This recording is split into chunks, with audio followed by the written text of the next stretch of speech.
Welcome to Movie and a Beer, everybody. This is Dan bringing us in, and we have a really cool and amazing old classic, mid to late 80s, kind of sci-fi, but not sci-fi-ish, kung fu movie that we're going to chat about here on the podcast. And we have a couple of really awesome friends and co-hosts sitting at the table. Hey, everybody. This is Brian. I am your Chinese expert. Chinese expert. All right. And this is Jason Hovey in the Pork Chop Express, and I'm talking to whoever's listening out there. Just remember what old Jason Hovey does when the earth quakes and the poison arrows fall from the sky and the pillars of heaven shake. Yeah, Jason Hovey just looks that big old storm right square in the eye and he says, "Give me your best shot, pal. I can take it." There you go. That sounds like the copy that was on one of the cans or something. I don't know. Where'd you get that from? That's pretty amazing. That was from the movie. What movie was it? I don't know. We were watching Big Trouble in Little China, which is, I believe that this film, as I scroll through my notes a little bit, came out in 1986. This is a giant flop from John Carpenter, who's back then he had done The Thing and a few other movies prior to this, and it just flopped on its nose pretty hard. But it's become a cult classic. It is a cult classic. Oh yeah. And as if you look up, and we watched the Honest Trailers version to do a quick recap before we watched it. Oh yes. And there's like, if you go to like the for those that are on the interwebs and actually use websites like IMDb, they have like trivia and feed, there's forums about the films and stuff. And it's like literally the entire script is up there as like, here are the one-liners, because it is a lot of one-liners and it's really, really amazing one-liners that are dumb. Really dumb. What's the actress's name? So I don't. Kim Cattrall. If you're Kim Cattrall, all your lines are one-liners, and I'm actually acting like she does, delivering the lines like he does, half sentences at a time. All right, so this movie came out again in late 80s, 86. It follows Kurt Russell as Jack Burton, who is a sort of fly-by-night, long-haul truck driver who's got a friend who works in San Francisco and owns a restaurant. In Chinatown. His best friend's fiance, he's on the way to the airport, and she gets kidnapped. We're on a roll. Ridiculous. We're on a roll. This whole movie is a staple of our generation. It is, sort of. Yeah, I'm not going to disagree with that point. But I will say that in the knowing what we were going to watch ahead of time, we went and grabbed some food and then stopped at Beer Mongers down on Southeast 11th here in Portland and picked up a couple of beers. First was from one of the breweries we've got a lot of beers from in the past from. It's a Wayfinder, and this is Jaws of Damnation Rice Lager. We picked it out both because it's a rice lager and there's, Asian people in the movie, not to be racist adjacent. But just like this film. Just like this film. There are really cool visuals in the can, and this is a really light lager, so we figure that'll probably go pretty well. There's nothing wrong with that. And then the second beer we picked out was a double dry hop, double hazy IPA from Widomaker Brewing that is a collaboration with Other Half Brewing. And this is like an 8%, but when you get higher level alcohol with these types of beers, they tend to be more rounded and not sharp at all. So this one is actually really interesting. We're going to talk about the aromatics that came off of this. When you open the can was crazy. It was super, in your face. And we'll talk about that a little bit later. All right. Kurt Russell in his prime. This is post The Thing, post Escape from New York. Him in his, trying to be an action hero, but not really an action hero because he's more of there's other leads in the film. He's not the only character in the film that has action and actually does stuff in it. The film's actually about the Chinese restaurant owner more than anything. Okay, so here's something too to think about. Okay, John Carpenter's done some great movies, right? In theory, yes. We've watched a few for the podcast. Have you seen the John Carpenter Chevy Chase Invisible Man movie? I have once, a long time ago. So my question, and the reason why I bring this up is John Carpenter a good director? Horror film, yes. Any other genres, not so much. Do you think he was a good director in this film? To be bluntly honest, for me, no. I mean, Brian might have other Brian, opinions. as our Chinese expert here Yeah. this evening. So I think it's hard to it's hard to describe both the directing and the acting in this film because it's a parody. It's clearly meant to be a parody. Okay, can I interrupt you for 2 seconds? Sure. It's a Yeah. parody. What is your background? What is my background? What is your background in film? All right, so I've got a MFA in film production, and I was a TV editor for 30 years. What was the last thing you did? The last thing I did was Wicked Tuna. Okay, so anyways, all right, so you've edited That's a some little films. information. Has a little bit of information. Yeah. there. I just wanted to let him throw his. You're gonna have to bleep this. Yeah. His dick on the table for a second here, and the reason why is because of what he's about to spread knowledge on again. So, as our local Chinese expert, Right? No, continue on what you're all saying. right, so I think it's really hard to kind of measure a person's skill at both acting and directing when someone's trying to parody. Right.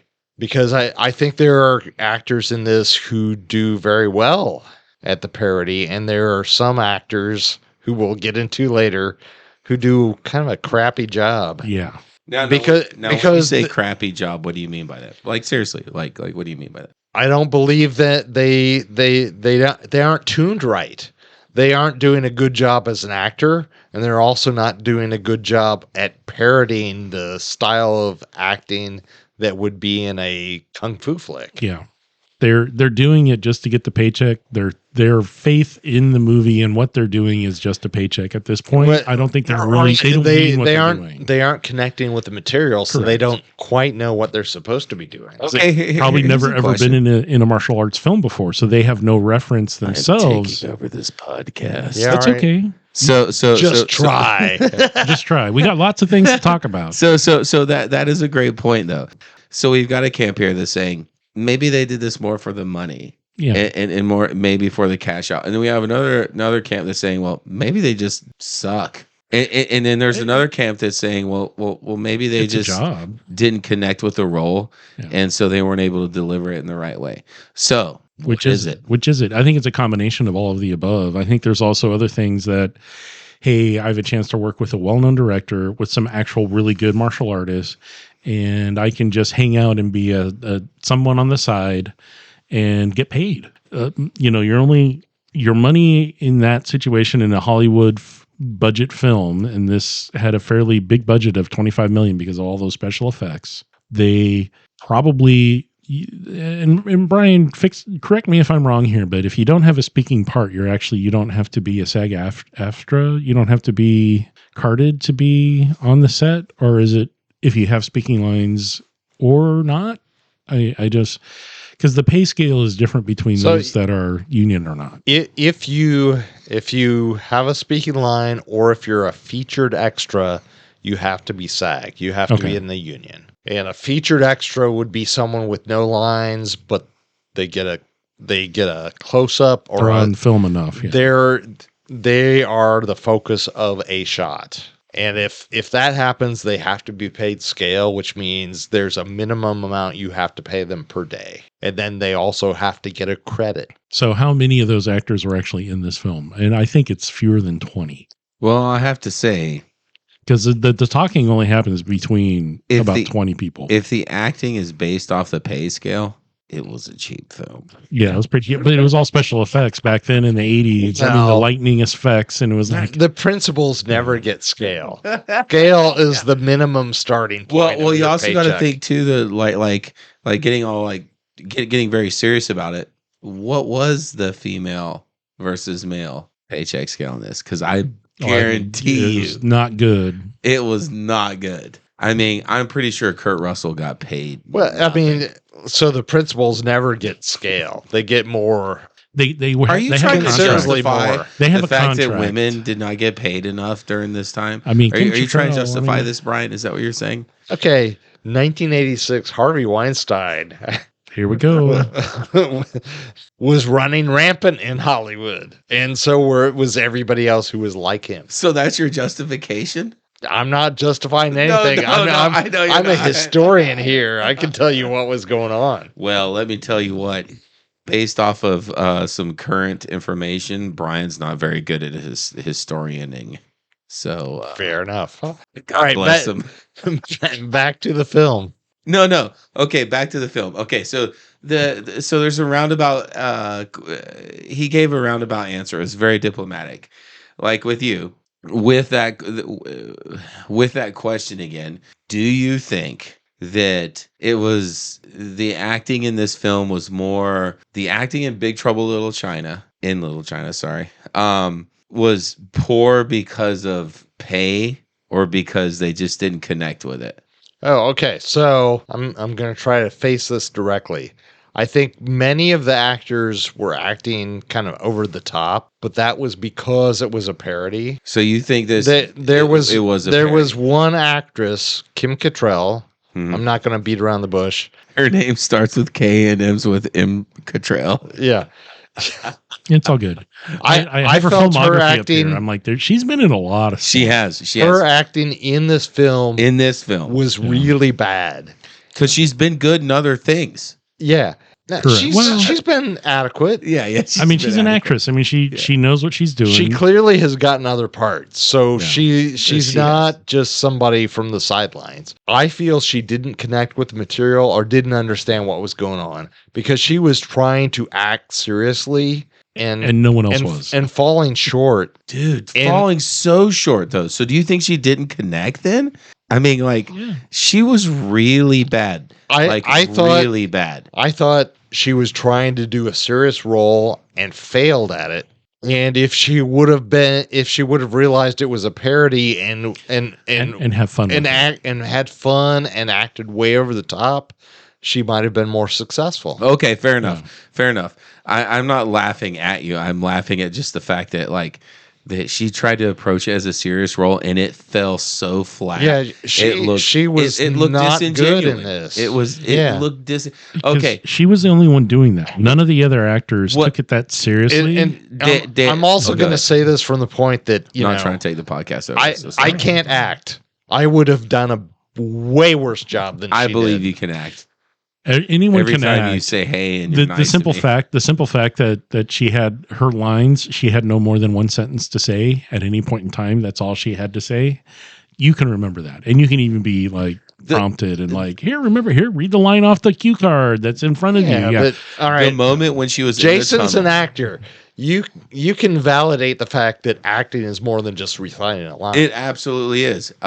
Not to get too deep because I can or anything, because I can't, but the whole reason why I started doing it was because when I was in local theater or when I was watching local theater at the time, it wasn't bad, but you could tell when people were reciting lines versus people that were actually trying to live in that moment. Live in the moment. Yeah. That's a good way to put it. And whenever I try to do any type of acting, the big thing that I always try to do, every line, is make it natural. Mm-hmm. Make it conversational. And that's a big thing. And every single moment, and this is what you're getting at with Kim Cattrall in this. I'm not saying I'm a better actress than she is, because I'm an actor for one, but there's other reasons. But there is absolutely no way that she was I felt like she was reading the lines. There's that moment where she's in the tunnel, right? And every single other person that's in the good with old Jack there, every single time, I know it's written that way, but it's just they come up and she's checking on him and they're like, no, leave me alone. That's how it felt like every time. She's like, are you okay? No. I don't know who you are. Yeah. Are you, can you breathe? Yeah, I'm fine. People couldn't wait to get out of the scene with her. Yeah. It felt very much felt that way. Where's your daughter? She hasn't come up. Oh, it doesn't matter. All right. So in contrast, Kurt Russell, he played this kind of John Wayne-esque truck driver. John Wayne is a great way to he put was way over the top. He was chewing up the scenery. Wait. Over the top? Was he over the top like Sylvester Stallone? Yeah. Yes. But I was okay with his acting style because I felt like he was enjoying what embracing the parody of the, it's clearly a kind of a parody of a black belt theater kind of thing. Yeah. Yeah. Yeah, that's a good way to put it. That's a good way to put it. The thing is that the job of the director to help them understand and see that? And maybe she wasn't able or willing to do it, or look, he just gave up and said, "Just say, read the lines. I don't care." I think that Kurt Russell is Kurt Russell, and he is so good. I'm not saying like he's Oscar worthy or anything, but when he knows it's camp, he gets it. And there is not a single movie that he has been in where he hasn't recognized it for what it is. Right. And him and John Carpenter sort of got that. Do I think it's the director? Absolutely not. Because we look at The Invisible Man with Chevy Chase, and it was terrible. And yes, Chevy Chase was producing it. Yes, I watched the documentary of Chevy Chase recently. That's why I'm versed in this. But he let him influence that. And so, no offense to Carpenter, he's done a great job with the movies that he has done. But he has had some movies that are absolute flops. And there's some people that talk about how it's you can have good actors in a bad script and the actors are going to look bad. Yeah. You have to have a good script behind it. But the other side of it is you can have a script like this in Big Trouble in Little China. And this script is fantastically terrible. It's just really bad, but funny bad. It's funny bad. And if you buy into it, then you're good. And it brings up that thing where it's like, with her, like I don't think she didn't buy into it. Right. I just don't think that, like you said, like she didn't get it. And it was so apparent. Or maybe she just doesn't know how to do camp. That's the other thing. Kurt Russell knows how to do camp. Even Gods and Monsters, this newest thing that he's doing, it's still camp. But maybe the problem is he couldn't communicate to Kim Cattrall his intention at the time. I mean, even the scene where they're in that pipe, I know I keep going back to it. Even when he got up there, it felt like he was like, come with me. Like, let's be campy together. And she's like, nope. It's like, I don't know what I'm doing, girl. She can't do it, man. I'm wet and I hate it. Yeah, it's just... That's a totally different podcast. Yeah, it is.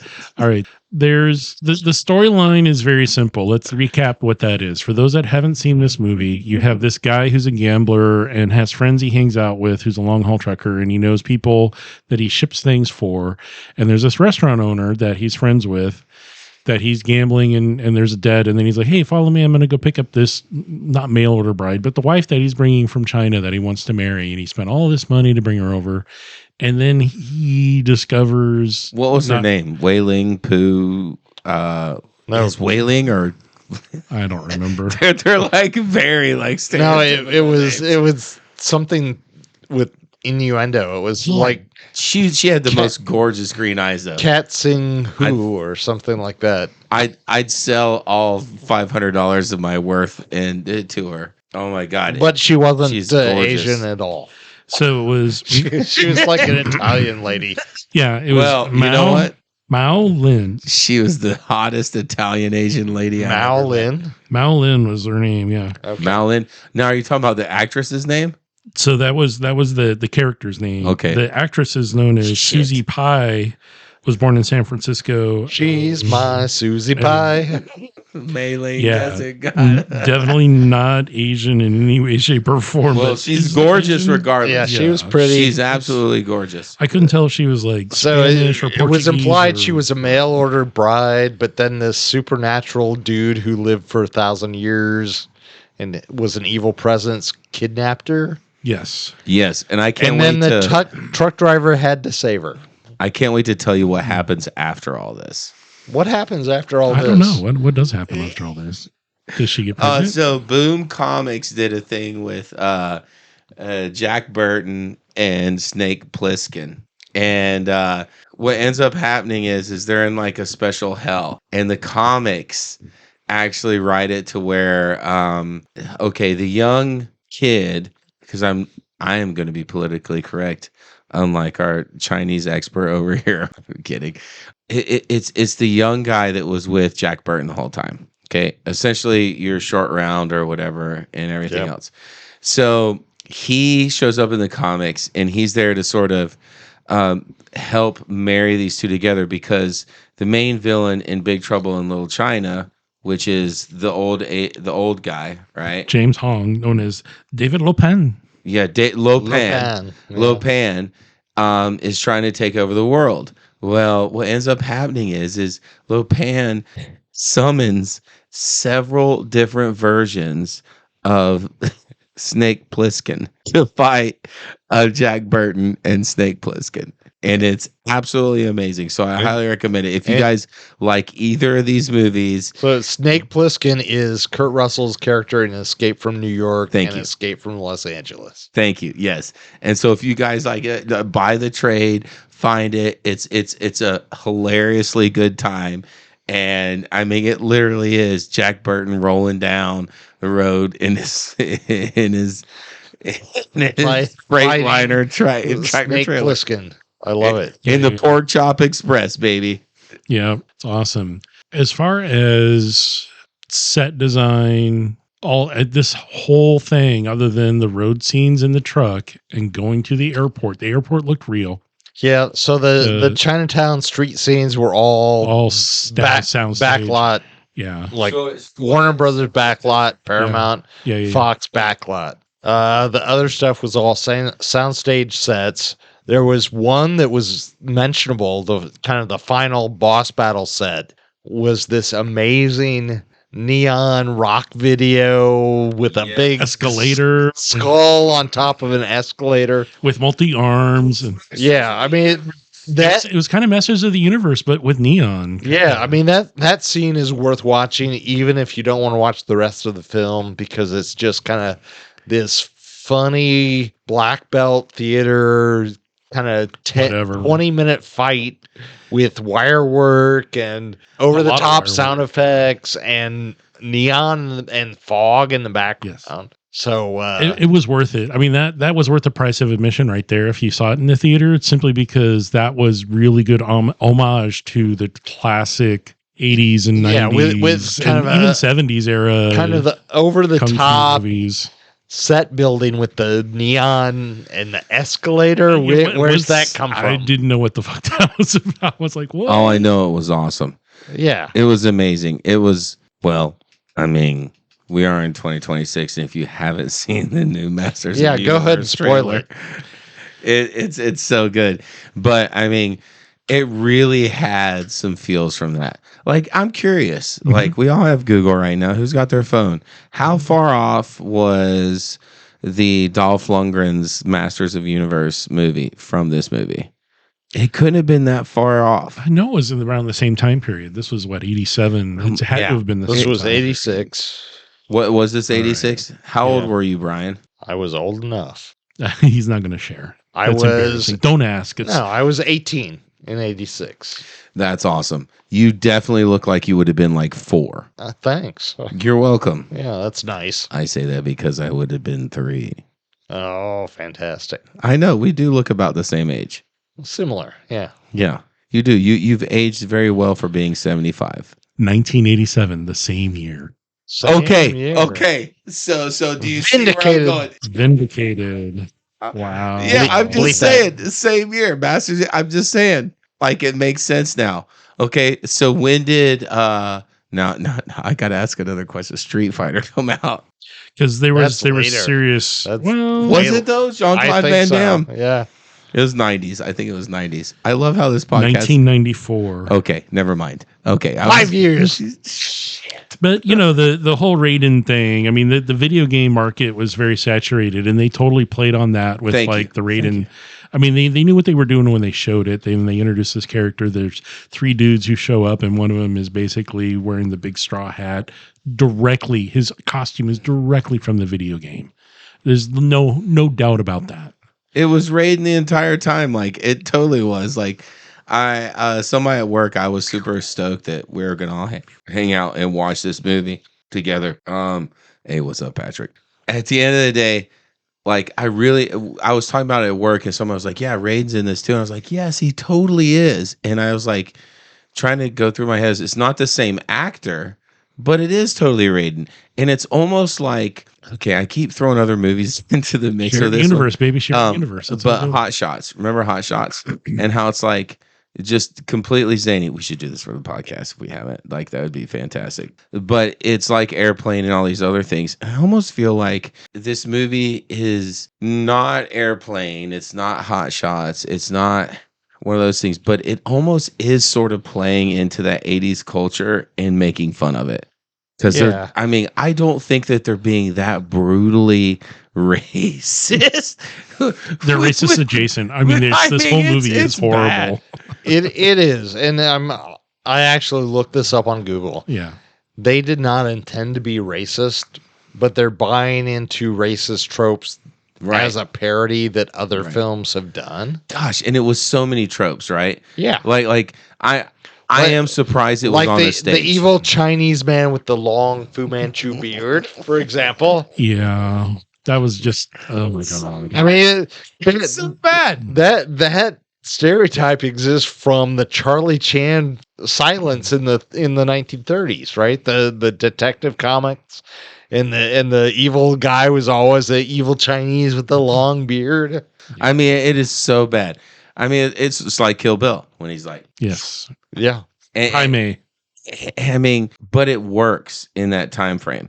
Like, and I think it's so interesting that, like we were talking about earlier, I keep saying like, but how it did not perform well in the theaters. It didn't. This was a big flop. But man, is this such a good cult flick? Yeah, well, I mean, it's so good. I would say like Airplane and Hot Shots was clearly marketed as a parody. Right. This was not. And I don't think this one was. And it, in hindsight, it clearly is a parody. It can't exist as anything but a parody. And I think that's why it didn't have an immediate audience. You know what I think it is?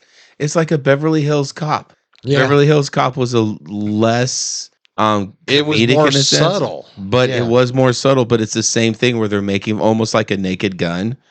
Yeah. Where they're making fun of like that buddy cop trope, and Beverly Hills Cop works very well. Not that this doesn't, because like our generations are like love this film for what it is, but it is very similar in that sense. But it took like 20 years for it to kind of seep into pop culture, right? Yeah. So this was budgeted out at between 20 and 25 million. It only made gross domestic 11 million. Overall. So that's a flop. Huge flop. Part of the problem. Wait, say that again? It only made 11 million. And how much did they spend? 20 to 25. 20 to 25. So it lost only 60%. 60%. Jesus. And the problem is but how much have they made since then? A lot. I mean, I think it's made it up just in video rentals and purchases and stuff. I mean, this is one of those movies you will find. I've seen it on TV. You will find this in the dollar bin at whatever grocery store. Everybody buy this and make more money for this film. So the problem that one of the reasons it flopped is because it is a parody, but it's not as good as a parody as the other film that opened that same weekend, The Golden Child with Eddie Murphy. Which it came out. The Golden Child came out at the same time. Yeah, and that's why it flopped because it's like you got a good Asian flick with a really funny comedian versus a parody. I would say Eddie Murphy is an A-list star. And Kurt Russell is probably a C-list star. That's the difference right there. I mean, at the time, it's a problem with at the time. That's a problem with Hollywood, not with. Because now either of the actors. Now you both successful actors. It's just one has bigger draw. I bet you right now. Well, as it stands right now, Kurt Russell's an A-list star. He's still acting. He's on TV. Eddie Murphy is a C-list star. Yeah. Oh, he's way down there. He's kind of retired. He made a bunch of movies. He voices a donkey in Shrek. Yeah. And he's making all of his money on voice acting. Yeah. And there's nothing wrong with that. I mean, it's easy work. No, it's very easy work. Well, if you guys have seen Eddie Murphy's documentary, what's also crazy about is how talented he is. Yeah. Oh, yeah. Like he's hella talented. He started stand-up when he was like 16. I think we were talking about this today at work again. So to give credit to those people as well. But like, I think it was like 16 or 18 or something like that. So he was like, but what's interesting is it literally has swap places. I mean, because you have, when you look at Kurt Russell stuff, he's got The Thing, which he's going to be in town soon. And I kind of want to get tickets for it. They're like $100, but yeah, I mean, they're doing an anniversary. Interesting. There's a small independent theater that's doing a showing of The Thing, and Kurt Russell's coming to do an after discussion. If anybody wants to go with me, let me know, because I really want to go. I just want to go by myself on this one. Yeah, because it's too much of an opportunity to get to see Kurt Russell. But then, so anyways, you have The Thing. You got things like later on, like Death Proof, right? And you move on even later to like right now, he's literally in a TV show. Yeah. Gods and Monsters. No, it's Eddie Murphy's Monarch. Like, it's the Monarch. Yeah, it's the Monarch stuff. Stuff not Gods and Monsters. It's Godzilla. It is Gods and Monsters. No, it's Monarch. You got out of movies like this. What would, if you had to put Big Trouble in Little China in a specific genre where you could like measure it against other movies, right? What would it be? Legacy Monarch, Legacy of Monsters. Okay, fine. You're right. I'm sorry, Dan. You were correct. He was in The Hateful Eight. He was really good in that. The Hateful Eight was great. He was Gargamel in the Smurfs movie. So my point is like, when you put this movie, what type of genre is it in, and what could you measure it against? Because there is something there. I mean, if you really narrow it, it's a black belt theater parody. Would you say it's like a grindhouse comedy? It's not bloody enough. It's not bloody. There's no blood. You don't see any blood. People get stabbed and cut and blown up, and there's no blood. I would say Kung Fu Hustle would be in a very similar genre. So? Yeah, okay. And it's not quite as good as that. So you think it's an Asian? Or no. It's just a parody. It's trying to be a parody, though. It's a kung fu parody. You think it's a kung fu parody? I do. What makes it a kung fu parody? I don't. All right, all the martial arts and the storyline itself and is like, believable. Chinese magic and ancient prophecy. Even when he threw the sword up and the guy was flying across the screen vertical, or horizontally. Horizontally, it's a new word. Sure. That was believable. Yeah. Yeah. I mean, I would rather watch any of the other good parodies. It wasn't a great script. It was not a great script, but it could have been delivered better by some people. Yeah. So that is a shortcoming that kind of detracts from it. I mean, I think the greatness of this film is its place in pop culture with Gen X. Correct. And what is Gen X, Brian? I think it's unfair. What is Gen X, Brian? I'll answer that in a second. Oh, will you? I will. It's a bunch of a-holes who grew up in the 70s and 80s and define themselves. So why are we bothering to define them as pundits? Good question. Born in the 80s. Thank you. Yeah. So why are you bothering? Because it is important to my life and how it is sculpted, how I've thought about things. So all right, let's break this down. Okay, this is great. Why do you define your life as sculpted? Have you seen Ghost? Yes. That's his life. He lives Ghost. He is You are you Demi Moore, or are you the ghost? Are you the ghost? I'm the clay. Oh, you're the clay. I'm the clay that Demi Moore is sculpting the entire time. Fair enough. We're going to do another podcast on this. Oh, my buddy Ron, my uncle was in that movie, Big Trouble in Little China. There's slow connection. Hold on, it's going to tell me who it is. Stuart Kwan. Look up Stuart Kwan. He's your uncle? No, this is my buddy Ron, who I went to Phoenix with. He's one of the milk supervisors across the street from me. He's telling me right now that my uncle was in that movie, Big Trouble in Little China, Stuart Kwan. Okay. And I really hope it's the guy that was really big and muscular that couldn't speak English very well. But man, he did Kung Fu. I really hope it's him. By the way, Ron's the guy who had the big he had an accident with a go-kart. So Hey, Ron, thanks for listening. Yeah.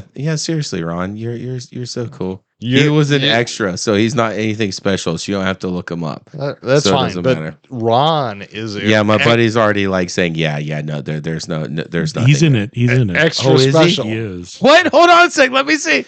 That's the dude, and he's listed in the credits. So there's proof. All right. Thank you, Internet. Ron, we've got like 14 listeners. You are super important. Yeah, keep listening. Thanks for listening. Oh, that's awesome. Can we get his autograph? I need 16 of them because that's how many people there are here. Right now. Absolutely. Yeah. Okay, so again, back to the special effects. I want to talk about that briefly because it is a whole lot of post-production. Did the actors know what to expect and what to do? Would it have been explained to them like, hey, we're gonna have all this like everywhere you point, we're gonna have lightning shoot out, and he was really the only one that had the super special effects, other than the guy who blew up like a big balloon and then exploded. Yeah, so that guy that was more makeup and puppetry. Yeah, it's not a real person blowing up. What? Yeah, right. Are you kidding me? The electricity lightning effects, those were way somehow post production. Yeah. I don't think it was CG at this point. It was some kind of optical effect, but I wasn't in that world. I can't talk about it. He wasn't a very good aim. He missed a lot. Yeah, he missed. Well, lightning is hard to direct. It is. Is it though? I assume. Yeah. Every time that he rode the lightning up or down, his hand was shaking. It wasn't stable. So I watched for that. I was like, there's got to be some issues around. Back then, this is like pre-computer age, very, very limited on what you can do. Macintosh came out with their personal computer in 82, so this was 86. They didn't have computers generating that kind of stuff, generating CGI yet. So this was all like later. What we're saying is that this was all real. Sure. We'll call it real. Or was this AI? Neither. No. See? Then it was real. This was optical effects. Optical effects used. Just like the Earth is round. It's an optical effect. Animation, puppetry, makeup. Yeah. Practical effects. What the hell's up with the Sasquatch creature that they don't explain? I understand the little beholder thing because they talk about it like it's its eyes. Look. And it can wander around and he can see through the eyes. I've got it. What the hell's up with the Sasquatch looking? Okay, I have a theory. Which is at the very end of the film. Yeah. Harry and the Hendersons, I don't think has come out at this point. But this was Harry and the Hendersons early before he made it to the safe space that he needed to be in. This was the focus group for Harry. No. This was him in Chinatown. Like he got like stuck in there and got strung out on meth and opium. Yeah. And then in Chinatown. Harry and the Hendersons came out in 1987, the same year this movie came out. You totally called it. It is 100% crossover universe because he really kind of looks like the dude. That's what it was. Like he's got his nails trimmed and his teeth trimmed, and it looks the same. Yeah, crazy nose. No, you know what this is? This is Harry's brother that went to the city. And got hooked on meth and opium. That's what's happening here. Oh my god! So that's what it is, and it's his brother Henry. It's his brother Henry, and they're like, bless his heart, but Henry just went to the city and he just couldn't get it together. Yeah. And then all of a sudden he met this guy named Manson. Mm-hmm. And he moved in with the Chows instead of the Hendersons. He moved in with the Chows. Well, that's just racist adjacent. He moved into a heroin den. Okay. Yeah. But everybody was so cool and so nice to him. That's exactly what it was. It totally was that. Oh my god. There's multiple crossovers associated with this movie. So many shared universes. It's not even funny. It's crazy, dude. So Harry. No. Yeah, Harry's brother Henry. Henry and the Chows. And it's crazy because Harry has been in cinema for a while now. So everybody's listening. So you had Henry, his brother, was in Big Trouble in Little China. Just sort of happened on set, and they were like, well, this will be crazy. And then they had Harry, who was like the regular person that did that stuff. And then his son, his son was in Sasquatch Sunrise. Oh, sure.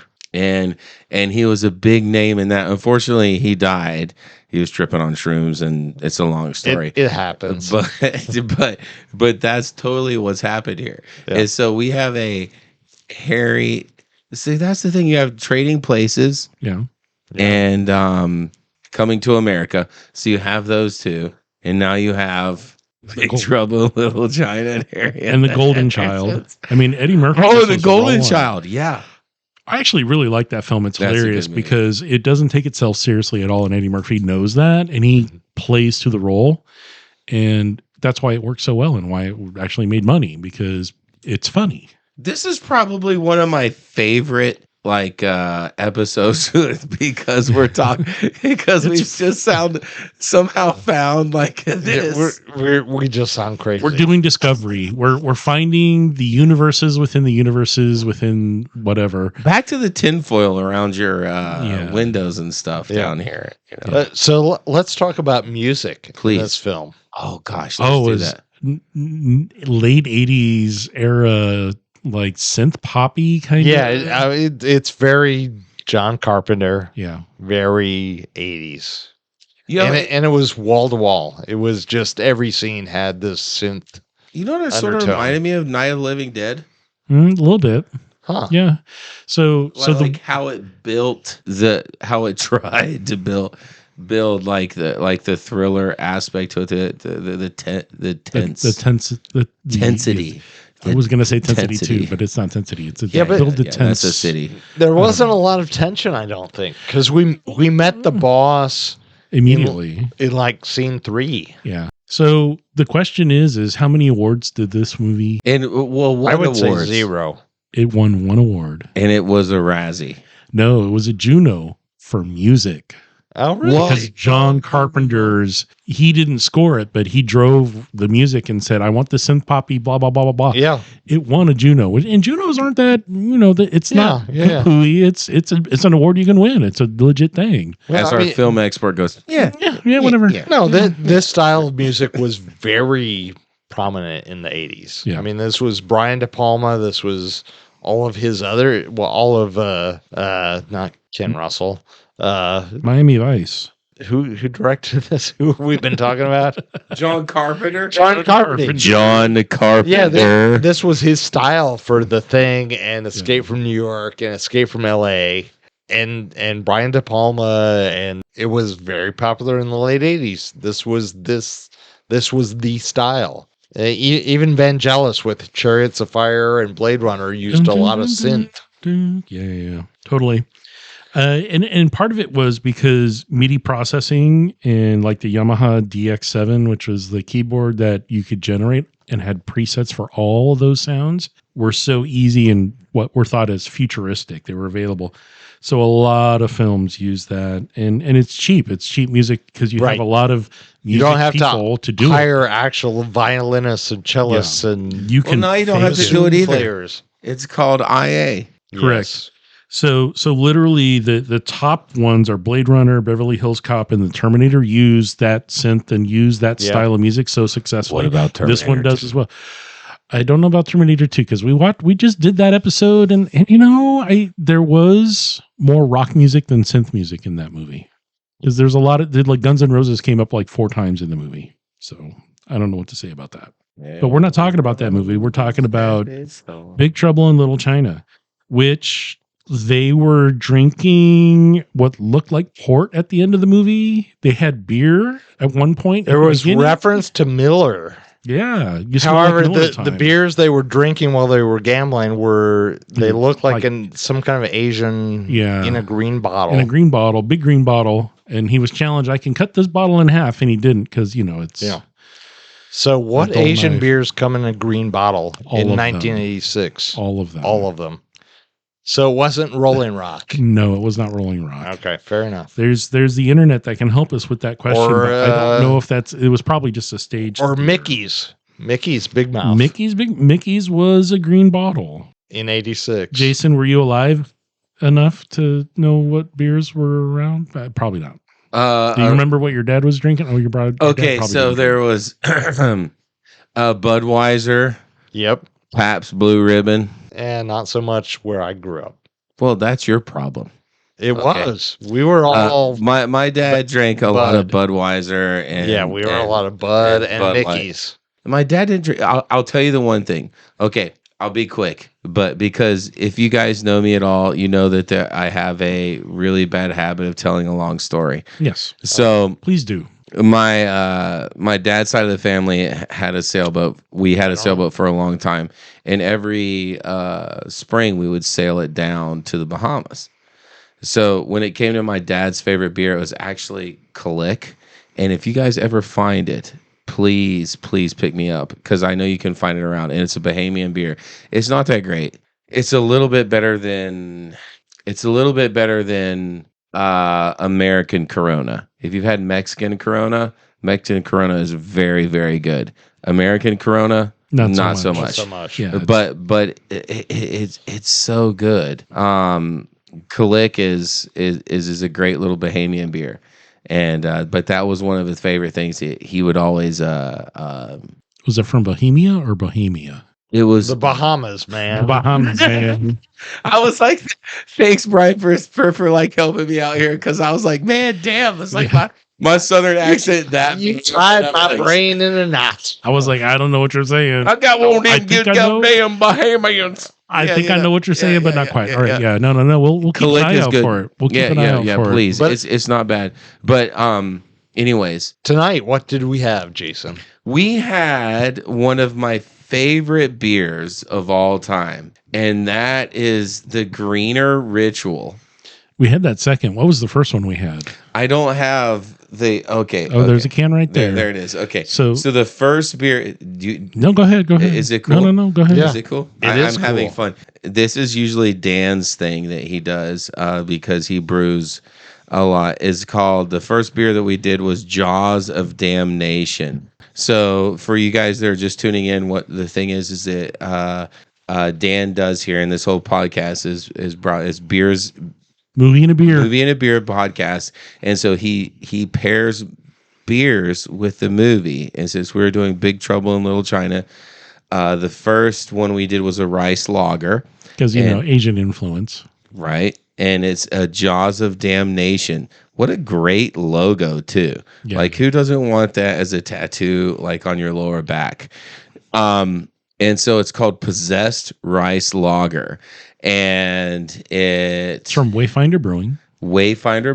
Yep. He's coaching me here, and I appreciate this. He's being very kind. He's letting me like, okay, you got buddies. So this is a 5.3% lager, and so rice lagers. Do you want to be on camera? No, but I'm going to fill you in a little bit. So they tend to be rice when you're using adjuncts like that tend to be a little bit more crisp and forward, and then shallow in the back and the mid. So it's the flavor profile is going to be just on the front and just up front, sharp up front. And why does this pair well with this movie? Because it is sharp and fun and bright, and it again, there's a lot of weird demonic stuff going on in the movie. And so the logo and the branding and the design on the label looked really interesting. And, rice lagers, I mean, they're from Japan. That's where the style originated from. So even though this movie is Big Trouble in Little China, same thing. They do Chinese rice lagers there as well. So I thought it was just a good match. And I know, having done a lot of Wayfinder beers, that this is going to have a nice So since this profile. Is so we're watching this in Little China, shouldn't we have had like half of this? Because it would have been a little rice lager. Little rice lager? Wah wah. That was bad. Okay, so that was so it pairs with that. So our second beer. Yes. So this is an easy to drink. Brian. This is an easy to drink lager. Yeah. It's not real complex. It's a little more complex than a Bud Light. Yeah. But it's easy to drink. It would go with almost any entertaining film. Okay, so here's a question. When I think of like a light beer, and you bring up Bud Light, right? So my question is, because when you get like a light beer like this, right? Like a light lager or a Pilsner, the best thing that you want out of this is if you mow grass, you mow your yard, and you want something to drink afterwards after a hot day. Would this be a beer that you would drink after a hot day for some hydration, but wanted a beer. So those are referred to as lawnmower beers. I And didn't ask that. No. The classification in There's when an you're- actual when you're- classification called lawnmower beers? Yes. Breakside Brewing here in Portland has a lawnmower beer. They put it out in the summertime. That's the name of the beer. Dad beer, pub The beer, more you know. anything that's an adjunct that's going to be lighter, lower, below 5% alcohol, usually 4.2 to 4.5, around that range. Could even be lower than that. Dry, clean, crisp. The hop profile is going to be very gentle, Not real complex, not complex at all. Very, very narrow on the profile, and it's just going to bounce off. You may have a little bitterness that lingers, but not much. And that is really what a traditional summertime lager should be. And a lot of breweries and a lot of big mass produced stuff. Lager then. Correct. And so a lot of the stuff you see that's commercially made, the Bud and the Coors and all that, those are not necessarily that. The lighter stuff like Keystone, the more crappy ones that are going to have less flavor and less complexity to them, those are what you would call lawnmower beers. And pub beer would be considered a lawnmower. Correct, because pub beer, if you do a little clone. search, is a clone of Busch Light. Right. Believe it or not. I mean, I heard that from one of the brewers down in Bend. You can sue me all you want, but they were joking about it at a brewery when I was sitting there. And I'm like, that's hilarious. And I'm going to tell everyone I know about that. Cause if you've ever had Busch Light, I would say if you're in the Portland area or in the Western Oregon region and you can get pub beer and get yourself some Busch Light and try them side by side and you'll be surprised. To get off subject, Mhm. I just had a pub beer last night that was clearly heat struck and old. Yeah. And it was not nearly as good. I can imagine. Yeah, it was kind of So the beers we had off today, flavored. we picked up at Beer Mongers, and everything that the two that we tried, clean, no off flavors, not heat struck, not old in any way, shape, or form. They didn't have that kind of oxidization, which you can get. The second beer we had, the double dry hopped, double hazy, has, and we can talk about this here in a second, a lot of interesting things going on with it. This one, very clean and simple. The second half of the movie that we drank the second beer with, One more thing. I would say this is one step more complexity than a lawnmower beer. Yeah. It had a little more, and I'm not a beer judge, but I would say it's got more of a cracker flavor. There's more cracker malt and a little bit of wildflower kind of floral hit that comes from the malt and the hops. And that's very, very interesting because as it warms up, those two things express more. The sharpness on the tongue is going to drop off because, again, the amount of effervescence is based on the amount of CO2 that's in there. And as the CO2 releases and it becomes more flat, you're going to get less of that flavor on the tongue.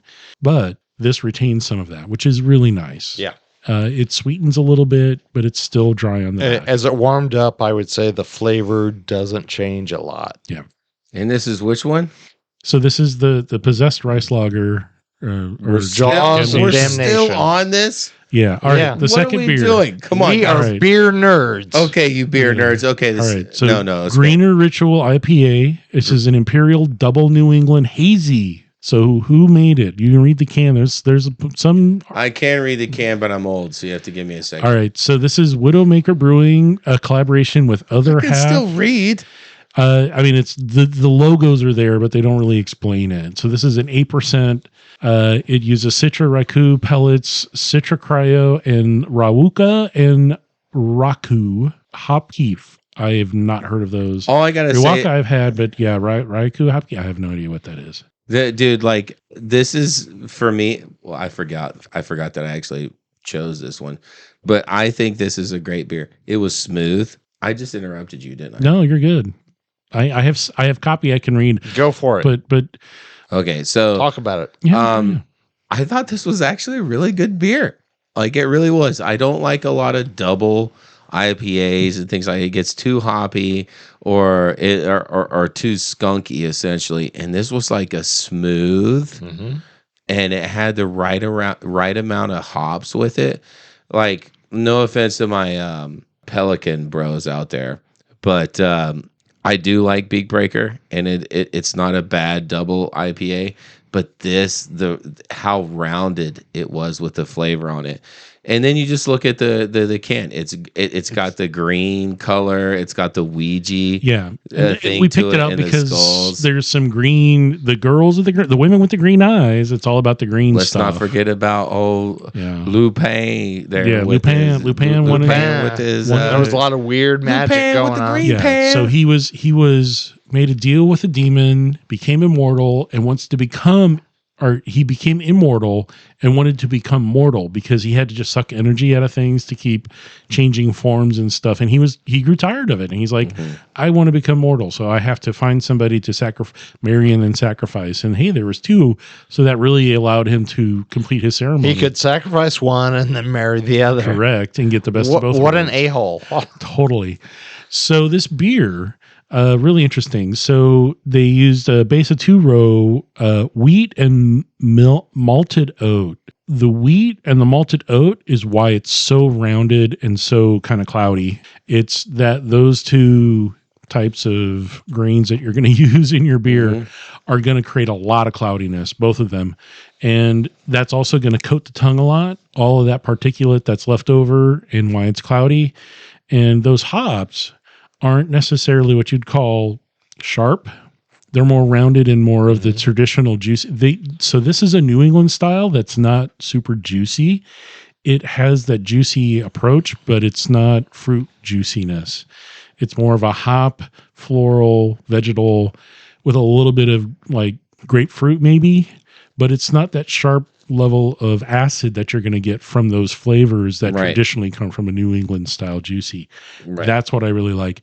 And the fact that when you're pushing this up to 8%, you're doubling the amount of grains that you're going to use in order to push up, and then you're going to repitch another yeast on it. And they're using, I think they say in their copy that they're using a house yeast. And it's just a pillowy mouthfeel. That's what they call it. And that's really what it is. It's very soft, gentle, rounded on the tongue. There's no hop sharpness. Now, how the hell does that go in with this movie we've been watching? It was really yummy. I sat there and enjoyed it, and it got better as it warmed up. The aromatics were really sharp, really hoppy. Yep. And I'm not a hop head, but I enjoyed this beer. Either. I'm definitely not a hophead. Yeah. So they're saying that you if you get some tropical notes, you're going to probably hit a little bit of mango, passion fruit, and peach, which maybe were there, but I thought it was just more of just that overall kind of tropical, rounded, like eating feathers. I always think of that when you say pillowy. I'm thinking, it's a pillow with the feathers, and it's like it's just on your tongue and it sits there and you can't get it off. You just have to drink something else to get rid of it. It's going to stick around, and that. I drank more beer. Yeah. More beer got rid of that. Mm-hmm. That's what it was. Yeah. Okay. Cleanse your palate with beer. Always. Or something else. So they also use cryo. What would be something else? So I don't know what else. I would really do a lot of water with this movie. I'm like, you need to pace. It's only an hour and a half. It goes by pretty fast. We had stouts and porters that we looked at. And we're like, no, it's too heavy. Yeah, it's too heavy for this film. I think if you did a kettle sour that had a little bit of sharp acidity to it, that might work because there's some fun action going on. And if the action's going on in your mouth too, that might pair up. Well, I don't like action going on in my mouth. Okay. I prefer mellow roundedness. You want it thick, heavy, and round? Is that what you're saying in your mouth? Just like Big Trouble in Little China. Maybe some dank notes in your mouth. Dank notes. You want some dankness up in there? Little dankness, little dankiness, some dangerous. Yes. I want to say that the second beer was very successful in what they were trying to do. The reason it's also a little sweeter and not dry on the back. Traditionally, hazy IPAs are more dry and not as sweet. This is more rounded and not as sweet at all. Mm-hmm. So it's going to present differently than what you would say. So this is old school Imperial IPA vibes. If I can say that, for those that have been around a while and have had those bigger beers back in the day when double and triple IPAs first came out as a style people would drink, this is what that was. This was very rounded, a little sweeter, not dry at all. And you start creeping into that vegetal amount.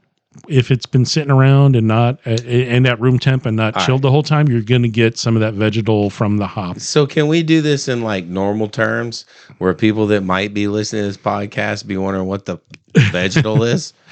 So when you're using hop pellets, which is the same kind of food that you're going to feed to a rabbit, it's vegetal matter. It's condensed and compressed. Why would you? Because that's how it comes. That's how you buy it. It's going to be loose leaf, where they're literally just taking it off the cone. They pick it off the vine. They pick it off the vine and off the cone, and then it's just a loose leaf. They feed it to rabbits and they poop out pellets. Correct. Or the pellet then becomes, you take that matter and compress it down into a small shape, which is what basically rabbit food is. It's just different. It's not hops. You can feed hops to rabbits. They might die, but you could try. Why? They hop around all the time. I know. That was kind of, and it's Easter weekend too. We're going to date ourselves. Why would you not feed hops to something else? I'm going to Google that right now while we're sitting here, because why would you not want to feed hops? Yeah, wouldn't that be funny? They like alfalfa and I don't know. I've never had a rabbit as a pet. Wheat shoots, and my rabbit runs 65 miles an hour. He goes 0 to 60 in 0.5 seconds because of the Hillsboro hops that I feed him every day. And then he dropped dead. He may drop dead, but I won me $50. Okay, so a hop pellet is indigestible and potentially toxic, containing essential oils and resins that can cause severe gastrointestinal distress. But that's the essential oils. But that's we drink hop. Oh. Do we ever drink that? But but that's like a hop pellet. Yeah. What does hops do to a bunny? Like probably just nothing. Pure hops. So when you say hops, you mean the oils? Like catnip. I'm telling you, it's like catnip for a cat. How about that? It's like you have. Well, that's why it's called catnip for a cat. And you go hops for a bunny. I had a rabbit. It wouldn't eat hops. We grew hops. You grow hops. Yeah. I know your wife grows hops for making tea and herbal stuff out of. Yeah. Which is amazing. Which you can do, and there's hop water and various products out there. You grew hops, and I bred hops. Oh, there you go. Little TMI right there. Wait, what? You know how many rabbit foots I'd sell a year? It was amazing. Yeah. Back in the day. You know, it's a good luck charm. It is. Yeah. It still is. Foot and a half. You guys want some? No. I'm pretty sure there's another rabbit that's about to die. Is it the other half? Just like the other half brewing that made that beer? No, I mean, like, I'm telling you, like, we can have rabbit for dinner and then good luck the rest of the year. All right. I believe you on that. All right. So, I mean, am I wrong? Let us try to condense our thoughts down on this movie get and back move on. Get back to the podcast. Get back to what we're talking about. Yeah. So interesting movie that's been around a long time. Interesting special effects for the era it came out in. We're talking Terminator 1 era, really, really funny. It just, if you've seen it on TV, you saw it in the movies because there really wasn't a big separation between the two. Can you list off the movies that we were just talking about this entire time, though, that we've all sort of made a thing? So Golden Child, Big Trouble in Little China that we watched. Yep. Golden Child. Talked about Trading Places. We talked about Star Wars. Yeah. We talked about Star Wars. We talked about Blade Runner, The Thing. Escape from New York. Escape from Los Angeles. Think about all these movies. Talked about Sex in the City. That did not hover around the same time as the rest of this. I thought about Streetcar Named Desire. I didn't talk about it. We talked about Masters of the Universe. Masters of the Universe. Dolph Lundgren, that's right. Which copied the Skull. I thought about Beastmaster. Yes. There was a lot of movies that came out in 87. So they all sort of like circled T2, around the same thing. Aliens. Yeah, there's a lot of movies that have happened. So. What's your point? Aliens are not real. Yeah, they're not. No. Birds aren't real either, but we're not going there. Birds aren't real. You know what's real? Water is real. Water is real, and you should drink water. I'm going out tonight. I might have a date. Like, that's how we're going. Get some with that jar of water right there in front of you. Yeah. All right. So we need to let everyone know that you should ingest some water while you watch movies, as well as when you're imbibing in alcohol, be it beer, wine, liquor, whatever. It doesn't matter. Because that's good for you. You got to hydrate as you go. Thanks for hanging out, everybody. And as always, the opinions expressed during the taping of this recording are those of the host. My good friend sitting here at the table, thank you for sharing this wonderful movie and having an opportunity to talk about some beers and, you know, the magic of special effects on the screen and crazy, not super racist, but kind of weird, tropey movies like this. I don't know. There's a reason why my name's Jason, because I'm racist adjacent. There you go. I really appreciate you guys always having me on. It's fun to be a guest host on these, and you guys know a lot, so I appreciate you guys bringing me in. It's a good time. And this is Brian signing off. Thank you so much for listening. We really appreciate those who listen. Yes, and we'll catch you on the next episode. Thanks for hanging out and spending some time with us. You guys and gals, have a good evening and afternoon or morning when you're listening, and we'll catch you on the next episode. Ryan, you're so beautiful.